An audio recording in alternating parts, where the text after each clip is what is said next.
India versus England 4 test match कप्तान शुभमन गिल के लिए सबसे मुश्किल टेस्ट मैच होने वाला है। अभी तक उन्होंने जितने भी टेस्ट मैचेस में कप्तानी करी, इसमें प्रेशर सबसे ज्यादा होने वाला है। कुछ ऐसी बहुत ऑब्वियस चीजें जो आपको दिखेंगी इस मैच में, उसका रीजन ऑब्वियसली ये होगा कि भाई जो प्लेयर्स थे जो कि जिससे आपको स्ट्रेंथ मिल रही थी वो नहीं है, इंजर्ड होकर के बाहर चले गए हैं। तो कहीं ना कहीं कप्तान शुभमन गिल इस टाइम पर परेशान जरूर होंगे और उसी वजह से उनका ज्यादा अग्रेसिव मोड भी इस मैच में आपको दिखेगा। अब इस मैच में कुछ जो बहुत ऑब्वियस चीजें हैं जो आपको दिखेंगी, उसमें सबसे पहली चीज तो आपको टीम इंडिया ज्यादा स्लेजिंग मोड में दिखेगी, ज्यादा अग्रेसिव मोड में दिखेगी, क्योंकि सिराज से ही पूछा गया, शुभमन गिल से इस बारे में बात हुई और दोनों ने मोर और लेस सेम तरह का जवाब दिया। जब सिराज से पूछा गया स्लेजिंग के बारे में तो उन्होंने कहा कि जी हाँ वो तो होगी, और बहुत ऑब्वियस सी बात थी कि वो तो होगी और वो टेस्ट मैच को और ज्यादा निखार के लाता है। रिकी पॉन्टिंग ने भी इस बारे में बात की और कहा कि जब शुभमन गिल तीसरे दिन के आखिर में जब जैक क्रॉली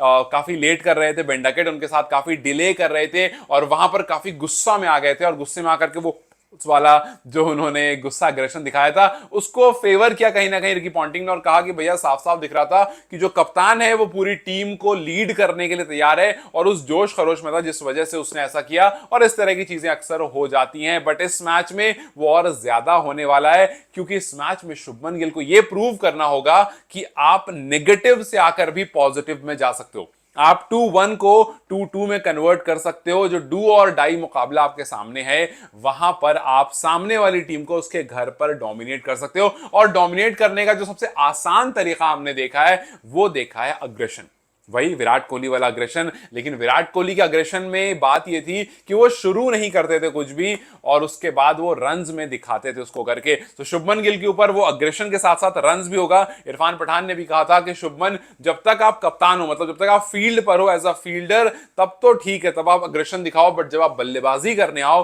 तो वो आप पर सूट नहीं करता है। बेहतर अपने काम कंपोज वे में बल्लेबाजी करो। मोहम्मद कैफ ने कहा था कि आप पर अग्रेशन सूट ही नहीं करता है और रवि शास्त्री ने कहा था बढ़िया जा रहे हो, ऐसे ही चलते रहो। तो देखना है कि किस तरह की अप्रोच खास करके शुभमन गिल अपनाएंगे। अगर आप मुझसे पूछो तो भैया वो अग्रेसिव रहने वाले हैं, वो रहने वाले हैं पूरी तरह से विराट कोहली की तरह। सो उसके लिए भी देखना होगा कि किस तरह से वो अपना अपना डे 1 शुरू करते हैं। अगर पहले बैटिंग आती है फिर तो ठीक है, लेकिन अगर पहले बॉलिंग आती है तो मामला थोड़ा गड़बड़ा सकता है, क्योंकि पहले बॉलिंग आई, एग्रेशन ज्यादा रहेगा, तो हो सकता है वहां पर आपको डे 1 से स्लेजिंग देखने को मिल जाए। खैर, प्लेइंग 11 पर नजर डालते हैं और देखते हैं कि क्या कुछ चेंजेस आपको इस मैच में देखने को मिल रहा है और क्या ये टीम 2-2 करने लायक दिख रही है after lot of injuries, after lot of failures. मैं कहूंगा जिस तरह से प्लेयर्स जो हैं वो धीरे धीरे धीरे उनकी बॉडी उनको मतलब छोड़ती गई और वो बाहर निकलते हैं। खैर, सबसे पहले यशस्वी जायसवाल, केएल राहुल, कोई चेंज नहीं, बहुत ऑब्वियस सी बात है। हालांकि जायसवाल को ये समझना पड़ेगा कि वो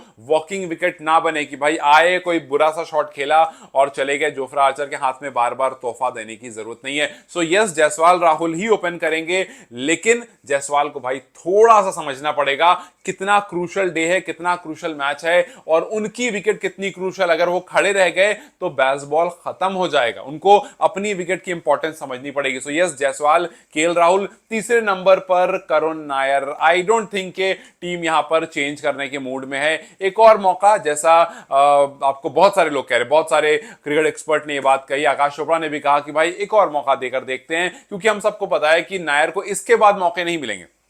साई सुदर्शन आगे भी खेल सकते हैं, नायर ऐसा लगता नहीं है कि आगे उनको मौका मिलेगा। अगर वो यहां फ्लॉप हो गए, तो अगर वो चल गए तो फिर ठीक है भैया, नैया पार नहीं चले तो मामला बहुत गड़बड़ हो जाएगा। सो यस, अब तक 3 मैच खेले, 131 रन, 21 का एवरेज। नंबर्स बिल्कुल भी ऐसे नहीं है जहां पर आप जस्टिफाई करो। ये जरूर है स्टार्ट हर बार मिल रहा है, कन्वर्ट नहीं कर पा रहे हैं, बहुत से बहुत 40 रन तक गए थे। सो यहां पर उनको देखना पड़ा, बड़ी पारी खेलनी पड़ेगी, ग्रासी विकेट होने वाली है और अगर इंग्लैंड बॉलिंग करती है तो नई बॉल, पहला दिन, पिच फ्रेश, मामला थोड़ा गड़बड़ हो सकता है। और मामला सिर्फ उनके लिए नहीं, मामला शुभमन गिल के लिए भी गड़बड़ हो सकता है, because we have seen him struggling on such pitches. और हालांकि कप्तान बनने के बाद 2 मैचेस में काफी अच्छी बल्लेबाजी हुई थी, बट तीसरे मैच में फेलियर हमें देखने को मिला। सो वो किस तरह से टैकल करते हैं ये भी देखना काफी इंटरेस्टिंग होगा।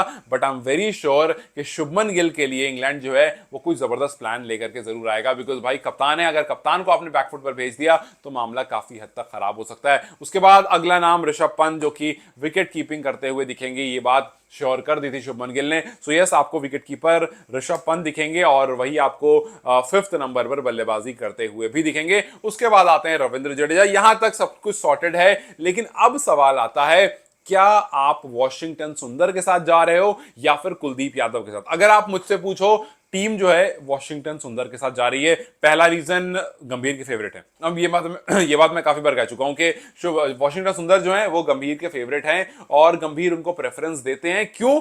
क्योंकि वो ऑलराउंडर हैं और गंभीर चाहते हैं कि एकदम नीचे तक का बल्लेबाज भी जो है, गेंदबाज भी जो है वो बल्लेबाजी करे।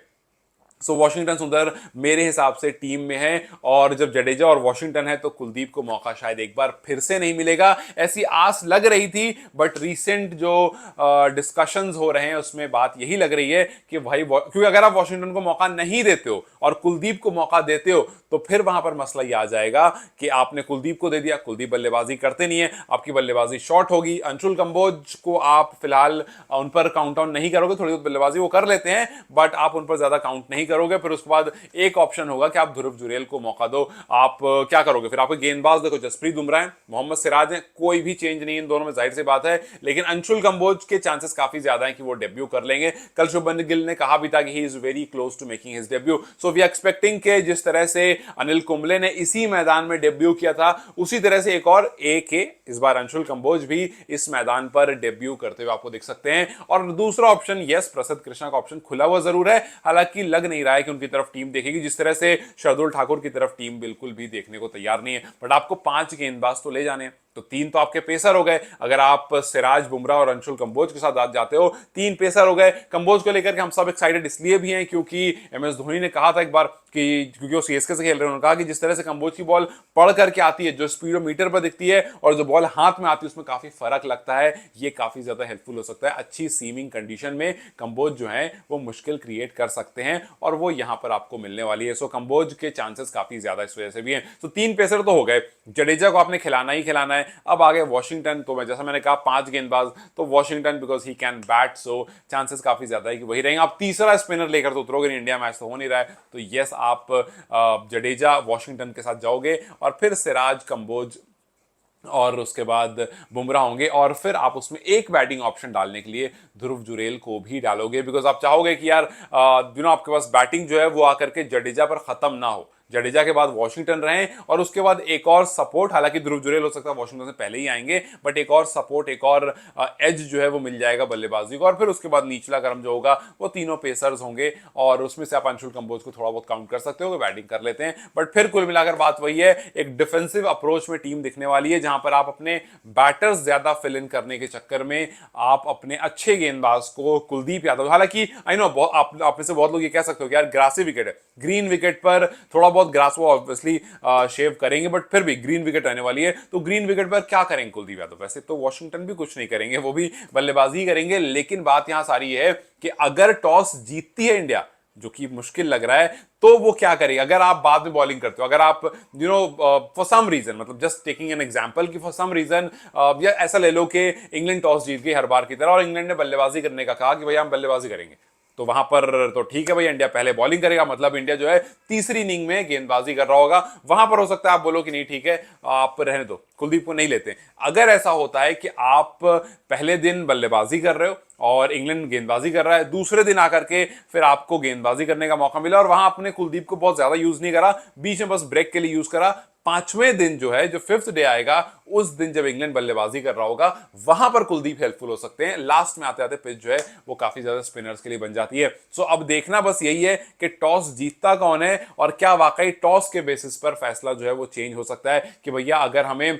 5वां दिन गेंदबाजी करने का मौका मिला, मतलब अगर फर्स्ट और थर्ड इनिंग में इंडिया ने बल्लेबाजी की, तो इसका मतलब है कि सेकंड और फोर्थ इनिंग में गेंदबाजी करेंगे, वहां पर चांसेस थोड़े बहुत बन सकते हैं कि आप कुलदीप को यूज करो, और नहीं तो फिर आप वॉशिंगटन के साथ ही जाओगे। वैसे वही बात है, heart says Kuldeep and mind says Washington, because Gambhir is always looking for a guy who can bat, और फिर साथ में थोड़ी बहुत गेंदबाजी भी कर ले। और वॉशिंगटन ने पिछले मैच में विकेट भी ली थी, एक एज वो भी उनके साथ है। So this was the playing 11 from my side. आपको क्या लगता है, आपकी प्लेइंग 11 क्या होगी? मुझे कमेंट सेक्शन में जरूर बताएं। Till then, you guys take care. I'll see you very soon. Bye bye.